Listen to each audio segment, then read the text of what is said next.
Buen día, ¿cómo andamos? Qué lindo es venir a la casa de Dios. Qué lindo es un domingo sabiendo que mañana es feriado, no se trabaja, así que todo lo que hacemos los domingos lo podemos hacer con más lentitud, más relajado, sabiendo que mañana tenemos otro día para descansar. Como decía Ale, estamos estudiando ya hace varias semanas la historia de la vida de Moisés, ¿sí? Y no la podemos separar de la vida del pueblo de Israel. Va de la mano Moisés y Éxodo, Moisés y esta generación de israelitas en el desierto, va de la mano. Y como el domingo pasado vimos ese gran evento ahí en la peña de Horeb, que fue después mencionado en el Antiguo Testamento y en el Nuevo Testamento, hoy también toca ver un evento que también va a ser muy trascendente. También va a ser mencionado a lo largo del Antiguo Testamento y del Nuevo Testamento, que es Éxodo capítulo 32. Yo te pido que vayas buscando ese pasaje, ese capítulo. En tu Biblia vamos a comenzar a leer los primeros versículos.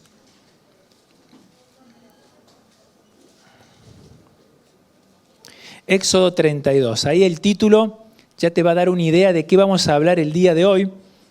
El título es El becerro de oro, ¿sí? Mira lo que dice el versículo 1. Viendo el pueblo que Moisés tardaba en descender del monte, se acercaron entonces a Aarón y le dijeron: levántate, haznos dioses que vaya delante de nosotros. Porque a este Moisés, el varón que nos sacó de la tierra de Egipto, no sabemos qué le haya acontecido. Y Aarón les dijo: aparten los zarcillos de oro que están en las orejas de sus hijas, de sus hijos, y tráigamelo. Entonces todo el pueblo apartó los zarcillos de oro que tenían en sus orejas y los trajeron a Aarón. Y él los tomó de la mano de ellos y le dio forma con buril e hizo de ellos un becerro de fundición. Entonces dijeron: Israel, estos son tus dioses que te sacaron de la tierra de Egipto.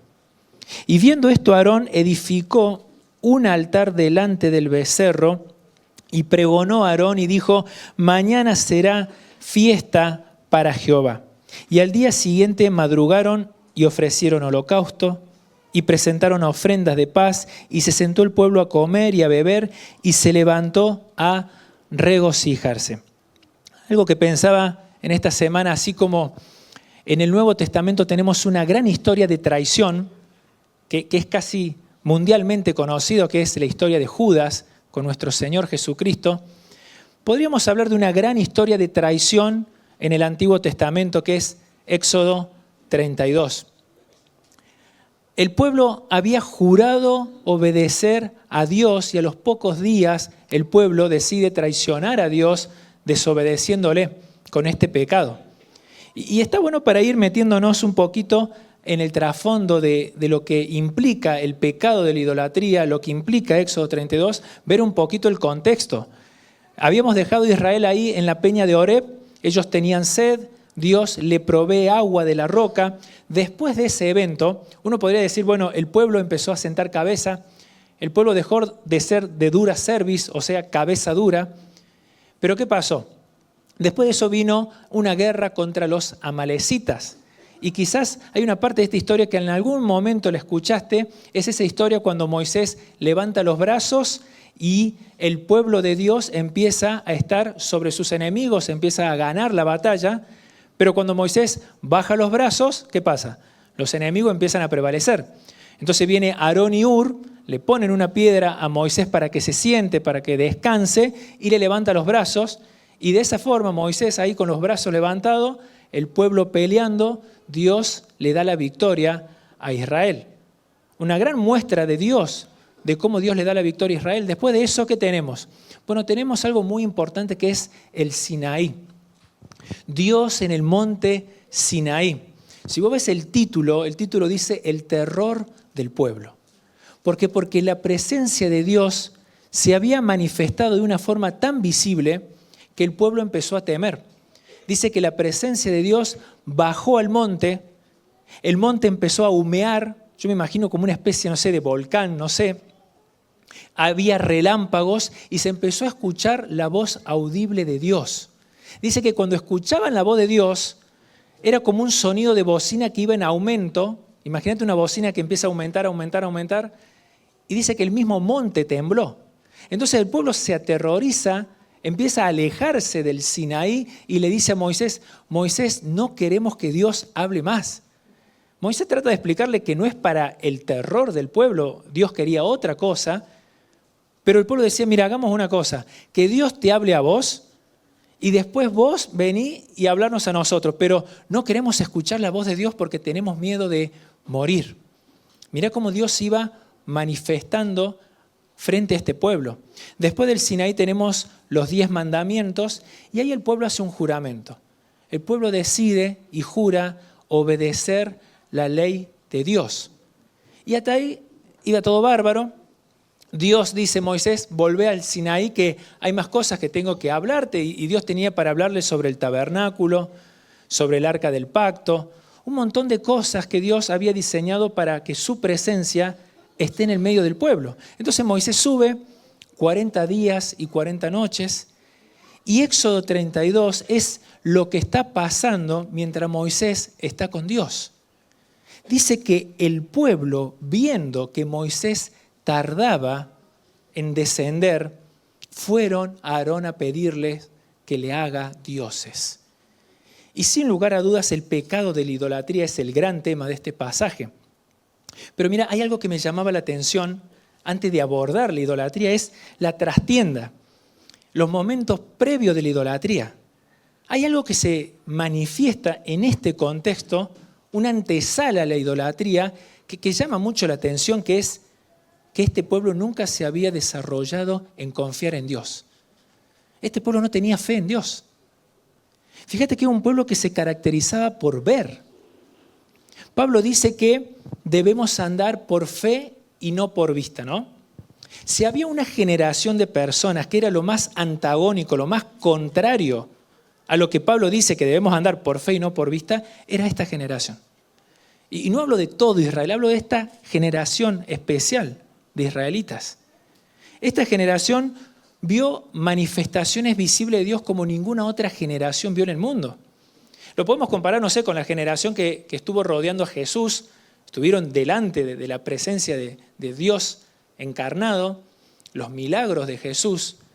Pero fíjate, esta generación, todo lo que veía de Dios, vio cómo Dios se manifestó en Egipto con las plagas. Y a veces hablamos de las 10 plagas como un paquete, ¿no? Como que llegó todo en un día. Y en realidad era una tras otra. Y el pueblo veía. La división del Mar Rojo, lo que nos comentaba Augusto. El mar se dividió. O sea, ¿podés imaginarte estar parado y ver que el mar se divide y caminar por el medio? No unos metros, sino kilómetros. Y ver ese gran milagro, esa gran manifestación visible de Dios, el maná, el agua de la roca, el monte Sinaí.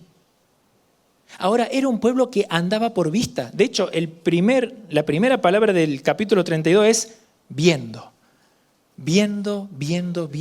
Ahora, como esto es un espejo, ¿sí?, que nos refleja a nosotros y que tenemos que tomar el consejo de Dios, ¿qué problema es cuando andás por vista y no por fe? ¿Qué problema es cuando Dios se manifiesta en tu vida y nunca desarrollaste la fe y la confianza en Dios? Ahora, cuando esa manifestación deja de estar, cuando empezamos a ver la ausencia de Dios con respecto a unas manifestaciones visibles, no está, pareciera que no está. Empiezo a entender, ¿estará Dios? ¿No estará Dios? Para mí Dios no está, para mí Dios me abandonó, para mí Dios se olvidó. Si estaba y ahora no está más. Eso es lo que dijo el pueblo se sintió abandonado. El pueblo nunca se desarrolló en confiar en Dios, en tener fe. Y la falta de fe es una puerta abierta que le dejas a los ídolos. Tu falta de confianza en Dios, mi falta de confianza en Dios, es una pequeña puerta que le empiezo a dejar a un ídolo en donde yo voy a encontrar un refugio, en donde yo voy a encontrar una seguridad, cuando esa seguridad y ese refugio me lo tendría que dar Dios, no otra cosa. ¿Qué es idolatría para vos? ¿Qué es un ídolo para vos? Mira, hay una definición muy popular. Un ídolo es aquello que ocupa el primer lugar en mi vida. Podríamos hacerla más fácil la definición. Un ídolo es lo más importante de mi vida cuando no es Dios. Si lo más importante de tu vida no es Dios, eso es un ídolo. Estás idolatrizando, consciente o inconscientemente. Y vamos a avanzar en la historia. Quiero que leas y que volvamos a ver lo que está pasando en el versículo 2. El pueblo le dice: levántate y haznos dioses que vayan delante de nosotros, porque este Moisés, el varón que nos sacó de la tierra de Egipto, no sabemos qué le haya acontecido. Bien, acá se pudo haber terminado la historia. Aarón respondiendo: no puedo. ¿Sí? Sabemos que no era un pueblo fácil, era un pueblo que apretaba, era un pueblo que casi apedrea a Moisés. No fueron de una forma tierna a Aarón, por favor, Aarón. No, fueron a apretar a Aarón, hacenos dioses. No sabemos qué pasó por la cabeza de Aarón, por el corazón de Aarón. Pero Aarón pudo haber respondido: a ver, muchachos, tratemos de pensar. ¿Ustedes me están pidiendo a mí que yo haga dioses? ¿Desde cuándo el hombre tiene la capacidad de hacer un Dios? Fíjate el concepto desnaturalizado que tenían acerca de la esencia de Dios, que podemos formar un Dios. Vení, haceme un Dios. Pará. Si en el orden natural es Dios creador, ¿sí? Y como Dios creador hace a criaturas, que somos nosotros, pero una criatura no puede crear al creador. Ustedes me están pidiendo una cosa muy rara. Pudo haber argumentado algo Aarón, pero no lo hizo. Aarón dijo: bueno, a ver qué tienen. ¿Tienen aritos de oro? ¿Tienen pulseras de oro? Bueno, saquen todos los aritos de oro, las pulseras de oro que tienen de su familia y tráiganmelo. Ese mismo oro que Dios le había regalado al pueblo cuando salió de la tierra de Egipto, ellos, en vez de usarlo para glorificar a Dios, lo usaron para formar un ídolo. Y ahí están, haciendo un ídolo. Aarón agarrando un buril como un cincel. Imagínate esa escena, poniéndolo en el fuego, sacando ese lingote, darle forma de un becerro. Y nos vamos a meter en este tema de idolatría. Tenemos dos tipos de ídolos en la vida.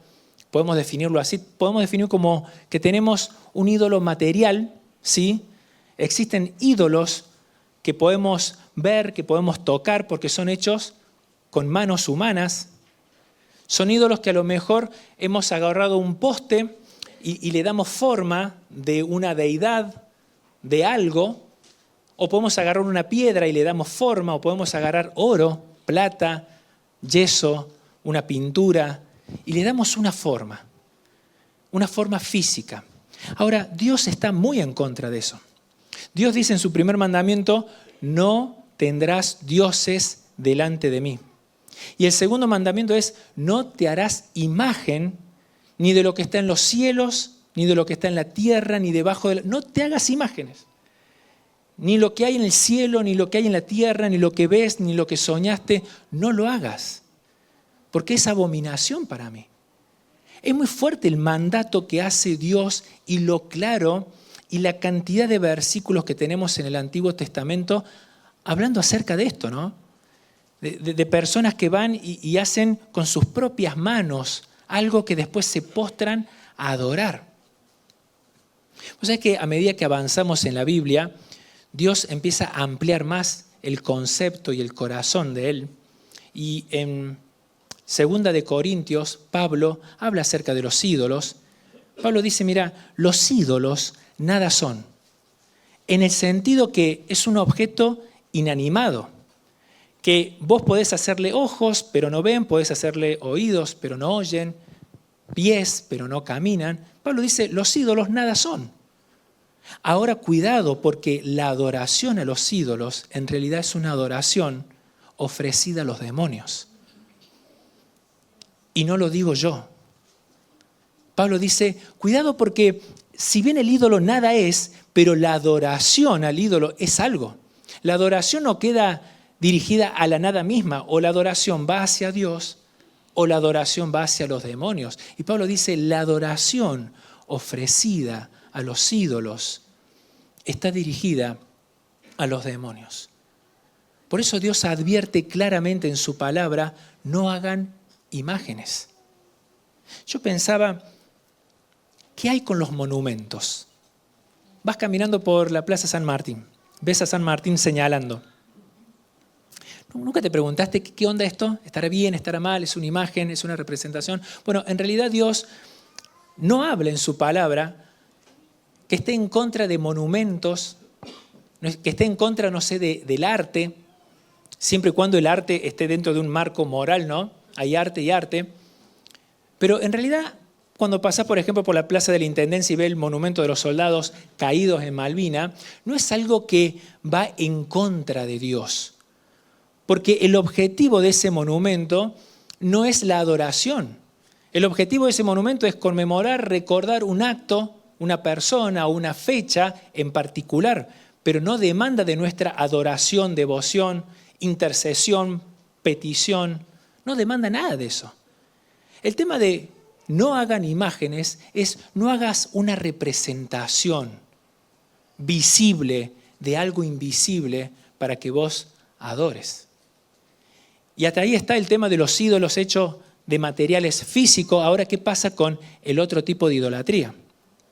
¿Qué pasa con los ídolos que no son hechos por manos? Ídolos hechos por el corazón. Ese es otro tipo de idolatría. Mirá lo que estaba pasando en este momento. Yo quiero que leas ahí versículo 5. Y viendo esto Aarón, ¿qué cosa estaba viendo? El becerro de oro que estaban diciendo, fueron tus dioses que te sacaron de la tierra de Egipto, edificó un altar delante del becerro y pregonó a Aarón y dijo, mañana será fiesta para Jehová. Y al día siguiente madrugaron y ofrecieron holocausto y presentaron ofrenda de paz y se sentó el pueblo a comer y a beber y se levantó a regocijarse. Quiero que te hagas la escena en tu cabeza. Estamos teniendo un becerro de oro. Al frente había un altar dedicado a Dios, a Jehová. Arriba de ese altar había un holocausto, es decir, un animal muerto que era ofrecido a Dios. Y alrededor el pueblo comiendo y bebiendo. Y cuando dice regocijarse, es un término que en realidad ellos estaban practicando relaciones sexuales prohibidas. Estamos en la Biblia no va a decir una obscenidad, pero ahí cuando dice y se regocijaron es que estaban teniendo relaciones sexuales prohibidas. Ese era el escenario, un becerro, un altar a Jehová y todo el pueblo alrededor practicando este tipo de prácticas pecaminosas. ¿Qué estaba pasando acá? ¿Cómo explicamos esto? Pues sabés que hay una explicación. En realidad el pueblo de Dios nunca quiso desechar a Dios. El pueblo de Dios nunca dijo, bueno, ahora no queremos saber nada con Jehová. No queremos saber nada con el Dios Todopoderoso. Vamos a buscar a otro Dios. No. En realidad lo que ellos querían era hacer una representación visible del Dios invisible. Ellos querían hacer una representación visible del Dios Todopoderoso para que ellos puedan ver y seguir y tocar y palpar. Todos los comentaristas coinciden que cuando ellos hacen el becerro de oro, están pensando en Dios y están pensando en una representación física de Dios, del Dios Todopoderoso. Entonces ellos recordaron a Egipto. Había un Dios que era sinónimo del poder, de la fuerza, que era el Dios Apis, que era un becerro. Entonces ellos dijeron, bueno, lo primero que se me viene a mi cabeza como algo todopoderoso, fuerte, es el Dios Apis, es el becerro de oro. Entonces ellos hicieron ese becerro de oro para graficar físicamente a Dios. Y no se quedaron ahí, dijeron, bueno, hay que adorar a Dios. ¿Cómo hacemos? Bueno, recuerdo que Aarón dijo algo de un altar, hagamos un altar. Y también recuerdo que en Egipto los egipcios tenían prácticas sexuales y de esa forma adoraban a sus dioses. Bueno, hagamos lo mismo. Entonces agarraron literalmente un poquito de esto, un poquito de aquello y lo echaron ahí. Pues es que hay un término para eso que se llama sincretismo, que es agarrar a Dios y empezar a meterle un montón de filosofías y pensamientos del momento para que encaje bien en la cultura, para que encaje de tal forma que todas las personas estén de acuerdo con ese Dios. Eso es lo que hicieron los israelitas. Ellos formaron su propia versión de Dios. Ahora, decime si no es algo que pasa hoy en día con respecto al pensamiento que tenemos acerca de Dios, acerca de Jesús. Decime si no hay personas que dicen, bueno, yo sigo a Jesús a mi manera, yo sigo a Dios a mi manera, yo lo voy a adorar a mi manera, y es siempre a mi manera y nunca a la manera de Dios. Y para mí Jesús es así, o para mí Dios es así. Y empiezo a desechar cosas que no me caen tan bien y me aferro a cosas que sí, y trato de encajarlo de tal forma que el Jesús de mi imaginación, el Dios de mi imaginación, encaja perfectamente en la cultura, en la sociedad, en mi vida, frente a mis necesidades, frente a mi opinión, a mi criterio. Ahora, ese Jesús es un Jesús que yo hice con mi mente. No es el Jesús de la Biblia. Ese Jesús es un ídolo. Cuando vos decís, yo voy a adorar a Dios a mi manera y lo voy a seguir a mi manera, y no me importa lo que dice la Biblia, no me importa lo que dice su palabra, lo que enseñó, ese Dios es un Dios que formaste vos. Está bien, no lo hiciste con las manos, pero lo hiciste con tu mente, con tus pensamientos. Ese no es el Dios bíblico. De nuevo se desnaturalizó la esencia de Dios. En vez de ser Dios que te va marcando el camino de cómo tenés que conducirte, de cómo tenés que adorarle y seguirle, vos le estás marcando el camino de cómo te tengo que adorar, de cómo te tengo que seguir. Fíjate que el concepto de idolatría en el cristiano se empieza a volver cada vez más complejo. Es un ídolo que se empieza a camuflar. Ahora, ¿qué versión de Jesús tenemos? ¿Qué versión de Jesús tenés en tu mente? ¿Es una versión bíblica? ¿Es una versión que nace del producto de tu imaginación, de tus pensamientos? Jesús dijo, miren, a donde vayan van a ser aborrecidos a causa de mi nombre. Si se comportan como yo me comporto, si predican lo que yo prediqué, van a ser aborrecidos. Ese Jesús es muy difícil que salga de mi propia imaginación. Es más, tengo que ir a la Biblia todos los días para encontrarme con ese Jesús. Porque el Jesús que tiendo a imaginarme es otro. Es otro tipo de Jesús. Y quiero que volvamos a la historia porque nos empieza a arrojar un poquito más de lo que es la idolatría. Saltea al versículo 15, ahí en Éxodo 32. Y volvió Moisés y descendió del monte trayendo en sus manos las 2 tablas del testimonio, las tablas escritas por ambos lados, de uno y del otro lado, y las tablas eran obra de Dios, y la escritura era escritura de Dios grabada sobre ellas. Cuando oyó Josué el clamor del pueblo que gritaba, dijo a Moisés, alarido de pelea hay en el campamento. Escucho gritos de guerra, de pelea. Y Moisés respondió, no es voz de alarido, ni de fuertes, ni de débiles, sino que yo escucho cantar a las personas. Y aconteció que cuando él llegó al campamento, mirá la escena, vio el becerro y las danzas, y ardió la ira de Moisés, y arrojó las tablas de las manos y las quebró al pie del monte, y tomó el becerro que habían hecho y lo quemó en el fuego, y lo molió hasta reducirlo en polvo, y esparció sobre las aguas, y lo dio a beber a los hijos de Israel. Y después se acercó a Aarón y le dijo, ¿qué te ha hecho este pueblo que has traído sobre ellos tan gran pecado? Y respondió Aarón, no se enoje mi señor, ya arrancamos mal. Tú conoces al pueblo que es inclinado al mal, porque me dijeron, haznos dioses que vayan delante de nosotros, porque a este Moisés, el varón que nos sacó de la tierra de Egipto, no sabemos qué le haya acontecido. Y yo le respondí, ¿quién tiene oro? Apartadlo, tráemelo, y lo eché al fuego, y salió este becerro. En una parte fue muy literal Aarón, y en otra parte ya lo desvirtuó en lo que había pasado. Ahora imagínate esto, ¿no? Esta escena. Moisés venía de estar en el gran retiro espiritual, 40 días y 40 noches. Dice que más adelante explica lo que hacía Moisés. Moisés en esos 40 días no comió y no tomó agua. Fíjate, obviamente algo milagroso, pero estaba frente a la presencia de Dios. 40 días y 40 noches. ¿Nunca te pasó que fuiste a un retiro espiritual, un campamento, y pasás de una prédica, una charla, canciones, reunión tras reunión, y estás en esa burbuja que vos decís qué fácil es ser cristiano así, qué lindo, todos hablando el mismo idioma, y de repente termina el campamento, te volvés y volvés a todas tus tareas y decís, qué choque, ¿no? Fuerte, la realidad. Imagínate Moisés, estaba frente a la presencia de Dios, hasta de tomar agua se olvidó. Y baja y ve el becerro y las danzas alrededor. Ahora, la Biblia se detiene a hablar de las tablas, de que fue el dedo de Dios, y le da ese rol sagrado, y después el versículo siguiente dice que agarró Moisés de la furia, lo tiró al piso y las quebró. Imagínate que venga alguien, se pare en el púlpito y esté tan enojado y tira la Biblia al piso, y la patee y la rompa. Bueno, esa persona no está bien, ¿no? Salí de ahí. Ahora, ¿qué escena? Moisés agarrando las tablas del pacto que había escrito Dios y la rompe. Bueno, hay un simbolismo de lo que estaba haciendo el pueblo. El pueblo había roto el pacto.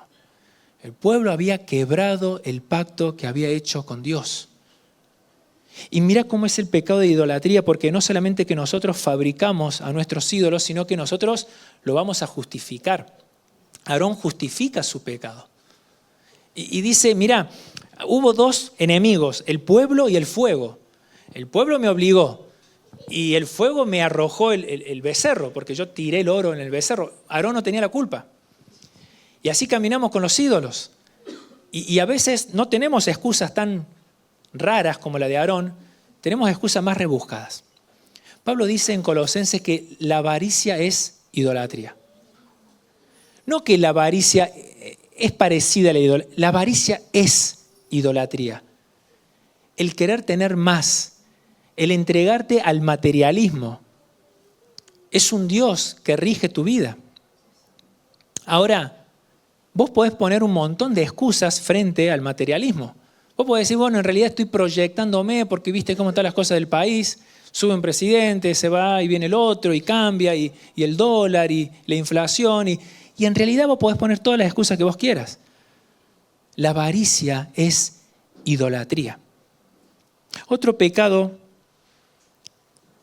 que pensaba con respecto a la idolatría es que podemos usar bendiciones de Dios y transformarlas en un ídolo. Fíjate lo cruel de este pecado, que tenemos una bendición, algo que te da Dios y vos lo transformás en un ídolo. Por ejemplo, Dios le dio el oro al pueblo y el pueblo, en vez de glorificar a Dios con ese oro, hace un becerro. ¿Qué bendiciones te dio Dios que lo convertiste en un ídolo? A mí me pasó algo muy hermoso el 9 de abril, a las 9:47 de la mañana en punto. Nace mi hijo y lo veo salir, nacer. Empiezo a entender que soy padre. Ahí empiezo, esto va en serio.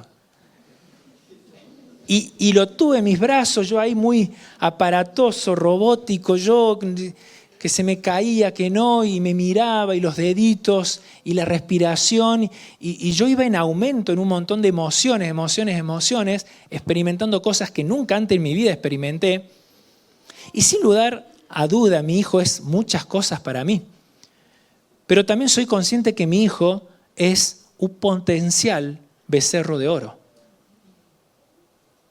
Y no es que tiene la culpa Noah. ¿Qué culpa tiene de la carnalidad del padre? Soy yo. Pero sé que mi hijo en algún punto puede convertirse en un becerro de oro. Puedo usar esa gran bendición y empezar a idolatrizarlo. Y que mi hijo pase a ser mi ídolo. Yo te pregunto, ¿tu hijo o tus hijos es lo más importante de tu vida? Porque si es lo más importante en tu vida, transformaste una bendición en algo que Dios no quiere.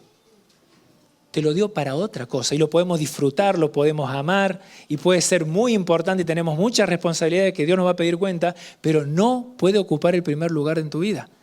¿Qué bendiciones Dios te dio? que lo fuiste desnaturalizando y le fuiste dando un lugar que no corresponde.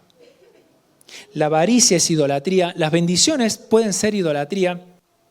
Hay temas sagrados que pueden ser idolátricos, que lo puedo convertir en una idolatría. Por ejemplo, el servicio a Dios. El servicio a Dios es algo sagrado, es algo lindo, que yo lo puedo convertir en un ídolo. Si a lo mejor estás viendo que a lo mejor tu familia se está desmoronando, pero vos te volcás y traccionás y seguís invirtiendo tiempo y un montón de recursos, es raro.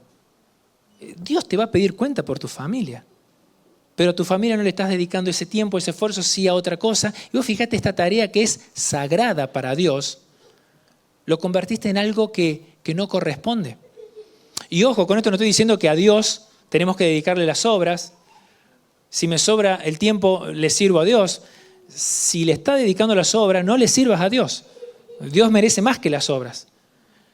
No digo que no hay que sacrificar cosas, hay que decirle no a un montón de cosas, pero podés convertir cosas que son sagradas y lo podés transformar en tu ídolo.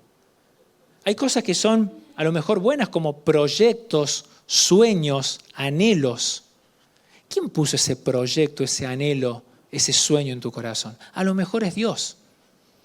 Y no sé, me imagino un chico que quiere y sueña y se proyecta con ser jugador de fútbol. No sé, tiene 12 años y ¿está mal? Proyectarse en una carrera universitaria, ser un profesional, tener un título, la casa propia, son sueños, son anhelos. Ahora cuidado porque ese sueño, ese anhelo, ese proyecto puede convertirse en tu Dios. A tal punto que toda tu vida gira para obtener eso y si no lo obtenés, te sentís miserable. ¿Qué pasa si Dios te dice no a ese sueño? ¿Qué pasa si Dios te dice no a ese proyecto? ¿Serías miserable? ¿Vivirías una vida amargada? No solamente vos, sino las personas que te rodean, empezás a salpicar con amargura porque Dios te dijo que no a ese sueño. A eso que tanto anhelabas, que a lo mejor en sí mismo era algo bueno, pero lo convertiste porque fue escalando en tu corazón en un punto que empezó a ser tu Dios. ¿Vos sabés que Moisés tenía un sueño? ¿Sabían eso? Moisés tenía algo que soñaba, era algo que realmente quería hacer. ¿Sabe lo que era? Entrar a la tierra prometida. Moisés anhelaba con su corazón entrar a la tierra prometida, a tal punto que Dios le dice, no vas a entrar a la tierra prometida. Y Moisés seguía pidiendo. Imagínate esto, ¿no? Que Dios te diga no y vos dices, pero Dios, dale, mirá, quiero. Ese era Moisés. Así soñaba con entrar a la tierra prometida. Ahora Dios le dice, no vas a entrar a la tierra prometida. Es más, Moisés, no me hables más de este asunto. En otras palabras, me has cansado, Moisés. No me hables más de este asunto. Es más, anda a Josué y anímalo porque él sí va a entrar a la tierra prometida. Durísimo. Es como que Dios te está diciendo, no vas a cumplir tu sueño, anda anima al otro, que él sí va a cumplir lo que vos nunca vas a hacer. Y Dios le dijo eso y allá fue Moisés. Ahora, ¿vos crees realmente que Dios te va a conceder un ídolo? Dios está viendo que ese sueño, ese anhelo, ese proyecto es algo que te gobierna, es un Dios para vos. Rompiendo el primer mandamiento, no tendrás dioses delante de mí. Ese proyecto que se convirtió en tu sueño está delante de la cara de Dios. ¿Vos creés que Dios te lo va a conceder? ¿Te haría ese daño? Los sueños, los proyectos, las pasiones. Somos seres humanos que Dios nos otorgó esta gracia linda de tener pasiones, de tener cosas, tareas que te apasionan, te gustan. Lo usás para recrearte, es lindo, te puede apasionar, no sé, andar en bici, te puede apasionar la política, te puede apasionar un equipo de fútbol, y está bueno. Ahora, ¿qué problema es cuando esa pasión escala y empieza a gobernarte? Y Dios queda desplazado y es sustituido por esa pasión, esa pasión. Santiago capítulo 4 dice, y está hablando de la oración, pero dice, ¿de dónde vienen las guerras? ¿no vienen de sus pasiones que combaten dentro de ustedes? Matan, arden de envidia. Si tenés la posibilidad de matar por esa pasión, lo vas a hacer. Ardés, te prendés fuego con tal de conseguirlo. Pasiones que se empezaron a convertir en tu Dios. Vivimos en una sociedad muy futbolera. ¿Está mal gritar un gol fuerte? ¿Que se asuste el vecino? No, creo que no. Grítalo. Algunos son más expresivos, otros menos expresivos. No es que Dios se pone contento porque mira cómo se traga el gol. No, te va a hacer mal. Ahora, si ese equipo ocupa el primer lugar en tu vida, ¿vos creés que realmente Dios no lo ve como algo pecaminoso?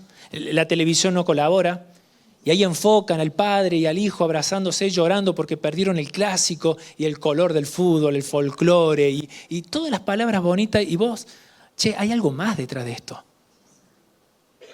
Hay un ídolo que te está comiendo. Y no solamente esto, sino que padres que le transmiten el camino de la idolatría a los hijos. Y yo sé que para muchos puede sonar una exageración y yo sé que para otros me están entendiendo lo que estoy diciendo. Y ahí está. Ningún padre sano le daría un cigarrillo a su hijo porque sabe que le está dando veneno. No le daría droga a su hijo porque sabe que le está dando veneno. Pero ahí está inculcándole el pecado de la idolatría. No vaya a ser cosa que Dios salga al encuentro, te confronte, como Moisés confrontó a Aarón. ¿Qué mal te hizo este pueblo para que le hayas traído este pecado? Que Dios te diga, ¿qué mal te hizo tu hijo para que le transmitas este pecado? Es por eso que Juan, cuando ya va terminando, el canon bíblico se va cerrando, Juan dice, hijitos, guardaos de los ídolos. Y le está hablando a cristianos, a personas que reconocen a Dios como su Salvador, Jesucristo, quien murió por ellos. Le dice, hijitos, tengan cuidado, guardaos de los ídolos. Yo quería cerrar transmitiendo también un mensaje de esperanza, de que realmente podemos combatir la idolatría. Es una lucha diaria que la vamos a tener hasta que seamos glorificados, cuando veamos a Dios. Pero hay una esperanza. Mirá lo que dice el versículo 30 del capítulo 32. Y aconteció que al día siguiente dijo Moisés al pueblo, ustedes habéis cometido un gran pecado, pero yo subiré ahora a Jehová y quizás le aplacaré acerca de vuestros pecados. Entonces volvió Moisés a Jehová y dijo, te ruego por este pueblo que ha cometido un gran pecado, porque se hicieron dioses de oro, que perdones ahora su pecado, si no, sácame ahora de tu libro que has escrito. Pues sabes que Moisés intercede por este pueblo. Y antes también intercedió. Le agarró bronca, rompió las tablas, rompió el becerro, molió el oro, se lo dio para que lo tomaran, pero previamente Moisés dice, pará, Dios, no destruyas a este pueblo. Moisés es un tipo de intercesor. Es alguien que señala la figura de Cristo. Sin lugar a dudas, señala a Jesucristo como mediador, como intercesor. Hebreos capítulo 3 dice que Moisés era como alguien que tenía la autoridad del mayordomo en una casa. Los mayordomos en la antigüedad tenían una autoridad en las casas donde ellos servían. Y Hebreos dice, Moisés es como alguien que era un mayordomo en una casa. Ahora Jesús es más que Moisés. Jesús es el hijo del dueño de la casa. Jesús tiene la autoridad del hijo del dueño. Moisés podía interceder por los pecados, pero Jesús quita el pecado. Moisés destruyó el becerro de oro, pero Jesús puede destruir incluso la idolatría que está en tu corazón, que está en mi corazón, esa que no la podemos destruir con las manos. Jesús pide algo. ¿Sabe lo que pide? Para poder trabajar y obrar es arrepentimiento. Porque de nada vale tomarnos toda la tarde y empezar a hablar los tipos de idolatrías que podemos tener y señalarlos, identificarlos, darle un diagnóstico, si no hay arrepentimiento. Si no hay una voluntad para decir, Dios, ayúdame porque confieso que tengo este ídolo, confieso que esto es lo más importante de mi vida y no sos vos y quiero hacer algo. Y Jesús pide eso. Algunos tendrán que arrepentirse para salvación, esa es la realidad. Si vos a lo mejor nunca estuviste luchando contra la idolatría, posiblemente es porque estás volcado a alguien que no es Dios. Y tu arrepentimiento debe ser para salvación. O quizás tenés que arrepentirte y decir, Señor, me desenfoqué, te sustituí por otra cosa, me refugié en otra cosa, que me dio amor, que me dio esperanza, seguridad, propósito. Jesús dice, ¿recuerdan su primer amor? ¿Recuerdan su primero? ¿Qué les pasó? Tengo algo contra tuya. Olvidaste tu primer amor, olvidaste cuando me tenías en un punto donde todo lo demás palidecía. ¿Qué te pasó en el medio? Jeremías, hablando de Éxodo 32, dice, así dijo Jehová, ¿qué maldad hallaron sus padres en el desierto que me abandonaron? Y se fueron tras los dioses. Dejaron una fuente de agua viva y se fueron a una cisterna, cavaron entre ustedes una cisterna con su propia mano que no retiene el agua. Eso es la idolatría, dejar a Dios como nuestra fuente y cavar algo que no retiene el agua, no quita la sed. Yo espero que Dios nos haya hablado a todos, que el Espíritu Santo te haya señalado a alguien o algo que está ocupando el lugar que le merece únicamente a Dios. ¿Te parece si oramos ahí donde estás? Que puedas inclinar tu cabeza, cerrar los ojos.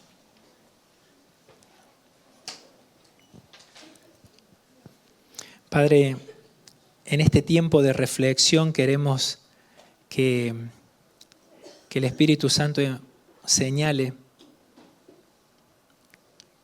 que pueda salir a luz este pecado que a lo mejor está tan camuflado, que a lo mejor durante muchos años hemos argumentado y justificado, pero sigue siendo un ídolo que está frente a tu rostro. Gracias por amarnos tanto, porque hoy podés señalarnos y decir, esto no me agrada. Y nos das la posibilidad de renunciar, de arrepentirnos y de volvernos a vos, el único Dios verdadero. Ayúdanos, Señor. Ayúdanos a combatir día a día contra este pecado. Que podamos derribar cada altar, Señor. Y si eso rompe nuestra comodidad, que así sea, pero que puedan ser derribados todos estos altares que hemos estado construyendo, Señor. Oramos en Jesús. Amén.